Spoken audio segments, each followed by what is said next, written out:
আসসালামু আলাইকুম। সন্ধে ৭টা বাংলাদেশ বেতার রাজশাহী। স্থানীয় সংবাদ পড়ছি সাজরিন খান খুশবু।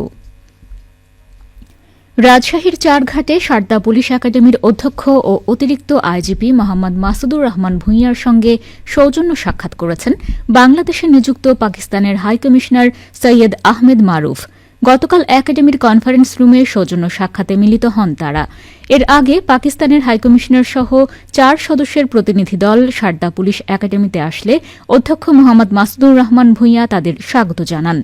সাক্ষাৎ শেষে পুলিশ একাডেমির বিভিন্ন স্থান পরিদর্শন করে প্রতিনিধি দল।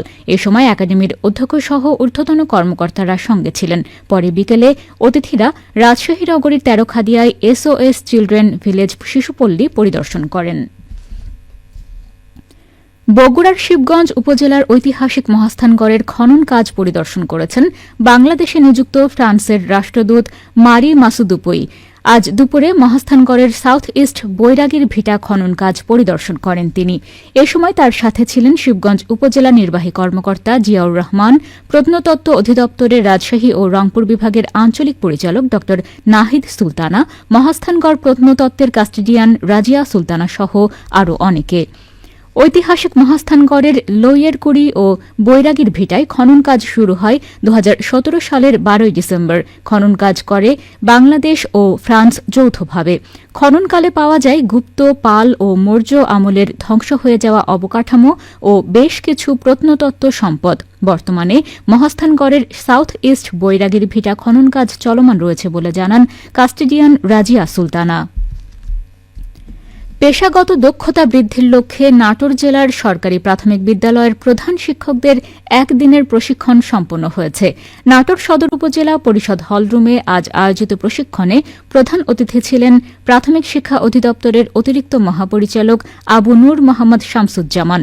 জেলা প্রাথমিক শিক্ষা অফিসার মোহাম্মদ গোলাম নবীর সভাপতিত্বে প্রশিক্ষণে বিশেষ অতিথির বক্তব্য রাখেন প্রাথমিক শিক্ষা অধিদপ্তরের পরিচালক প্রশাসন ড মোহাম্মদ আতাউল গনি।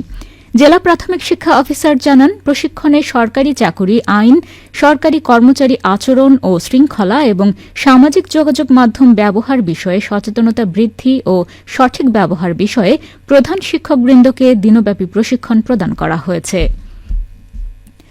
নাটোর সদর উপজেলার ৭টি ইউনিয়ন পরিষদে কর্মরত গ্রাম পুলিশদের মাঝে অ্যান্ড্রয়েড মোবাইল ফোন বিতরণ করা হয়েছে।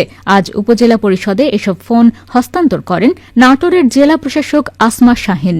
উপজেলা নির্বাহী অফিসার আখতার জাহান সাথী জানান, জন্ম মৃত্যু নিবন্ধন, সামাজিক বিভিন্ন অপরাধ প্রতিরোধ, সরকারি সম্পত্তি রক্ষাসহ ইউনিয়ন পর্যায়ে বিভিন্ন উন্নয়ন কাজে গ্রাম পুলিশের ভূমিকা রয়েছে। যোগাযোগ ব্যবস্থার উন্নয়নের মাধ্যমে এই কার্যক্রমকে আরও গতিশীল করতে ৭ জন দফাদারকে অ্যান্ড্রয়েড ফোন প্রদান করা হয়েছে। আবহাওয়া অনুকূলে থাকায় এবার রাজশাহীর আম গাছগুলো আগেভাগেই মুকুলে ছেয়ে গেছে। চাষিরা পোকামাকড় থেকে এসব গাছ বাঁচাতে দিচ্ছেন বালাইনাশক। চলতি মৌসুমে কৃষি বিভাগ ও চাষিরা আমের ভালো ফলনের আশা করছেন। ইতোমধ্যেই অধিকাংশ গাছের সবুজ পাতার ফাঁকে উকি দিচ্ছে আমের মুকুল। কৃষি সম্প্রসারণ অধিদপ্তরের কর্মকর্তারা বলেছেন, কুয়াশার পর রোদ থাকায় নষ্টের পরিবর্তে মুকুল আরও সতেজ হবে। এজন্য চাষিদের কিছু ছত্রাক জাতীয় কীটনাশক ব্যবহারের পরামর্শ দেওয়া হয়েছে। কৃষি সম্প্রসারণ অধিদপ্তরের তথ্য মতে এবছর রাজশাহী, চাঁপাইনবাবগঞ্জ, নওগাঁ ও নাটোর জেলায় ৯৩,২০০ হেক্টর জমিতে আম চাষের লক্ষ্যমাত্রা নির্ধারণ করা হয়েছে। উৎপাদন লক্ষ্যমাত্রা ধরা হয়েছে ১২.৫ লাখ মেট্রিক টন। এর মধ্যে রাজশাহী জেলায় ১৭,৯০০ হেক্টর জমিতে আমের বাগান আছে। রাজশাহী বিভাগীয় কৃষি সম্প্রসারণ অধিদপ্তরের ভারপ্রাপ্ত অতিরিক্ত পরিচালক ড মোহাম্মদ মোতালেব হোসেন জানান, প্রকৃতির নিয়ম অনুযায়ী কোনো বছর মুকুল কম আসলে পরের বছর বেশি আসে। সেই হিসেবে এবার বেশি আসার কথা। এবারের আবহাওয়া আমের জন্য খুবই উপযোগী। আম উৎপাদনের লক্ষ্যমাত্রা এবার ছাড়িয়ে যাবে বলে আশা করা হচ্ছে। চলতি রবি মৌসুমে নওগাঁ জেলায় 17,850 হেক্টর জমিতে গম চাষ হয়েছে। উৎপাদন লক্ষ্যমাত্রা ধরা হয়েছে 68,438 মেট্রিক টন। চাষিরা ফসলের শেষ মুহূর্তের পরিচর্যা করছেন। নওগাঁ জেলা কৃষি সম্প্রসারণ অধিদপ্তরের উপপরিচালক কৃষিবিদ আবুল কালাম আজাদ বলেন, গম চাষে উদ্বুদ্ধ করতে ও ফলন বাড়াতে চাষিদের মাঝে সরকারি প্রণোদনা, আধুনিক জাত নির্বাচন, প্রযুক্তিগত সহায়তা ও পরামর্শ দিচ্ছে কৃষি বিভাগ। চলতি মৌসুমে সরকারি প্রণোদনা হিসেবে জেলার 11টি উপজেলার 15,400 জন চাষির মাঝে প্রত্যেককে বিনামূল্যে 20 কেজি বীজ, 10 কেজি ডিএপি ও 10 কেজি এমওপি সার প্রদান করা হয়েছে। আবহাওয়া অনুকূলে থাকায় চলতি মৌসুমে গমের বাম্পার ফলনের আশা করছেন সংশ্লিষ্টরা। সবশেষে আবহাওয়া।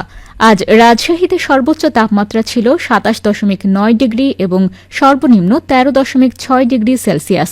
সন্ধে 6টায় বাতাসে আপেক্ষিক আর্দ্রতার পরিমাণ ছিল 74%। রাজশাহী ও পার্শ্ববর্তী এলাকায় আগামীকাল সূর্যোদয় ভোর 6টা 47 মিনিটে। সংবাদ শেষ হল। আমাদের পরবর্তী স্থানীয় সংবাদ প্রচারিত হবে আগামীকাল সকাল 8টা 10 মিনিটে।